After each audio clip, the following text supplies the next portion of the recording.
Good day everyone, I am Jenric Ramirez Bulan. Today, I will be presenting to you one of the literary pieces of William Shakespeare entitled A Midsummer Night's Dream. As I go further in this presentation, you will be intended to learn the following. At this point, let's begin our discussion under the author's background. So, William Shakespeare was an English playwright, poet, and actor.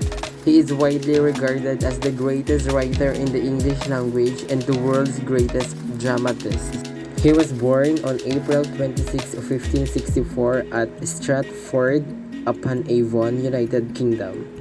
He is also known as most influential writer in all English literature. Shakespeare viewed as the author of the 37 plays and 154 sonnets that bear his name. The legacy of his work profoundly is immense as it brings so much grasp of learnings when it comes on different aspects of life and different social endeavor. Moving on to the summary of the piece, four Athenians run away to the forest only to have Pack the fairy makes both of the boys fall in love with the same girl. The four run through the forest pursuing each other while Pack helps his master play a trick on the fairy queen. In the end, Pack reverses the magic and the two couples reconcile and marry. So it is the story of the events surrounding the marriage of Theseus, king of Athens, and Hippolyta, queen of the Amazons. It follows the lovers Hermia and Lysander as they attempt to elope but are dragged by the Demetrius in love with Hermia and Helena in love with Demetrius. For the literal meaning of the piece, it is only a harmless fiction, a collective illusion that may well be the view of many in the audience. Two who will like Theseus will have no track with these antique fables nor these fairy toys, and that the lovers have recounted from their night in the woods. It's also said here that if you have a trouble accepting the presence of fairies in the lives of flesh and blood people, then think of the adventure you have just witnessed as a dream, even though they weren't, as silently signaled. Next is on the connotative meaning of the piece. It deals with romance. It is not a typical love story like other we are familiar with, wherein it is believed to be a passionate experience that brings happiness into the lives of those involved. However, the author writes a satire on this thought in A Midsummer's Night Dream. So he uses a metaphor that love said to be a child while he writes his play. This metaphor is portrayed through the character that becomes a child once they fall in love. And this sought to explain that Shakespeare writes as though love can make a child because each character that expresses love becomes a childish one. This comparison is implicit because it is not simply stated in his text, but instead shown through actions that the character express once they find a love. So this simply means that the metaphor here said by the author pushes the reader to delve further into what is initially said to find deeper meaning in the text. And that is what being portrayed for the connotative meaning of the piece. Now, let us discuss the influences of A Midsummer Night's Dream under the social and political.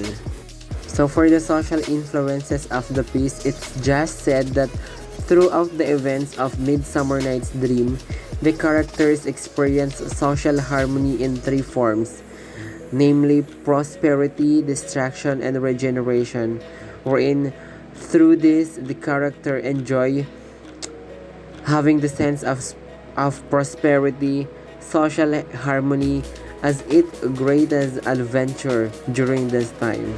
Next is on the political influences of the piece, wherein it says here that the politicalization of A Midsummer Night's Dream was when Herman Argues begins with the immediate conflict between Aegeus and his daughter Hermia, who refuses to marry the man her father has promised her to.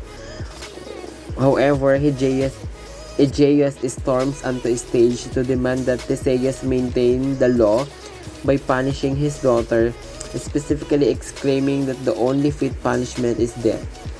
So in this way, Herman notes that a specific phrase Aegeus uses to refer to the law, the ancient privilege of Athens, that would have resonated with Shakespeare audience as a common legal term that was closely associated with the authority of the ancient constitution.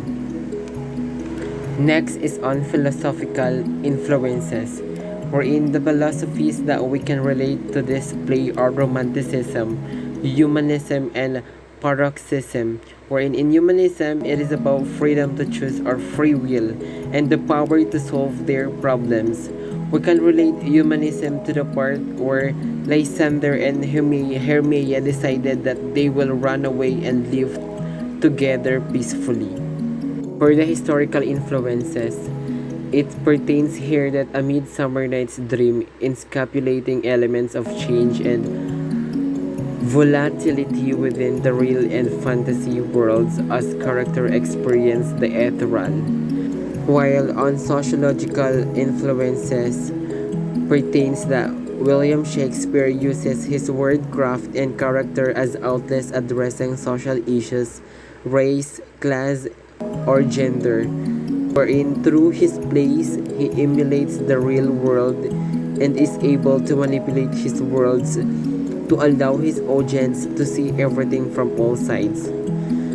Although A Midsummer Night's Dream is a comedy, but we can observe through important scenes what Shakespeare may imply when it comes to social issues, race, class, and or gender.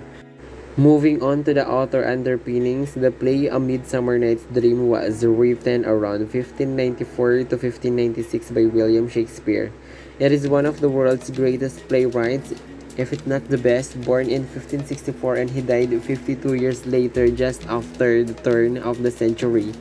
Thus, A Midsummer Night's Dream, with its multi-layered examination of love and vagaries, has long been one of the most popular of Shakespeare plays.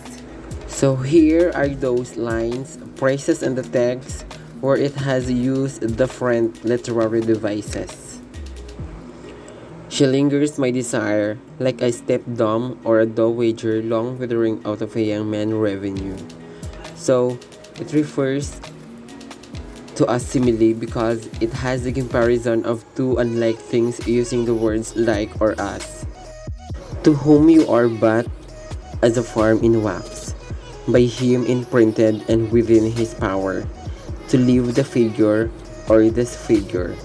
It's on the metaphor. It uses metaphor because it has a comparison of two unlike things where one thing is said to be the other. For the personification, turn melancholy forth to funerals. The pale companion is not for our calm. So it has a attributes of human given to an animal object or a concept. So that is why it is falls on personification. And which is more than all of this boast can be. I am beloved of beauteous Hermia.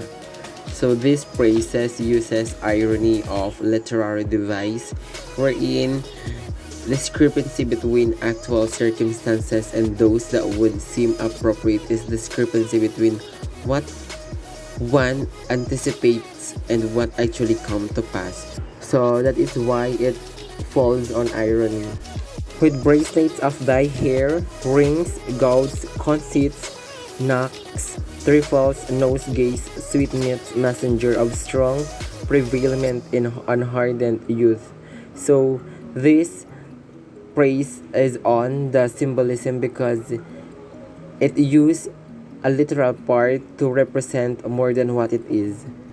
For the last praise, it entails the use of literary device allusion wherein it talks to a reference of something in other literature or history. At this viewpoint, let us discuss the theme of the literary piece. One of the themes being portrayed in the story is the love's difficulty. The curse of true love never did run smooth. Most of the conflict in the play stems from the troubles of romance. And though the play involves a number of romantic elements, it is not truly a love story. It distances the audience from the emotion of the character in order to poke fun at the moments and affliction that those in love suffer. The tone of the play is so light-hearted that the audience never doubts that things will end happily, and it is therefore free to enjoy the comedy without being caught up in the tensions of an uncertain outcome. As the title suggests, dreams are an important theme in A Midsummer Night's Dream. They are linked to the bizarre magical mishaps in the forest. Hippolyta's first words in the play evidence the prevalence of dreams. She said, 4 days will quickly step themselves in night. 4 nights will quickly dreams away the time. And various characters mention dreams throughout. The third theme is jealousy. The theme of jealousy operates in the both human and fairy realms in Midsummer Night's Dream. Jealousy plays out most obviously among the quartet of Athenian lovers, who find themselves in an increasingly tangled knot of misaligned desire. Next is the fairy's magic, which brings about many of the most bizarre and hilarious situations in the play. Is another element central to the fantastic atmosphere of A Midsummer Night's Dream.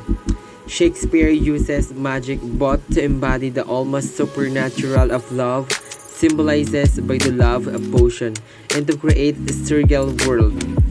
Although the misuse of magic causes chaos, as when Pac mistakenly applies the love potion to lighten their eyelids. But however, magic ultimately resolves the play tensions by restoring love to balance among the quartet of Athenians' youth. Another theme that being portrayed in the story is the patriarchy, wherein this means that social order puts men in charge and is disrupted when women take the reins. Next is on the love as a magical force. This means that magic causes mayhem in the forest while bringing to light the power of love and attraction.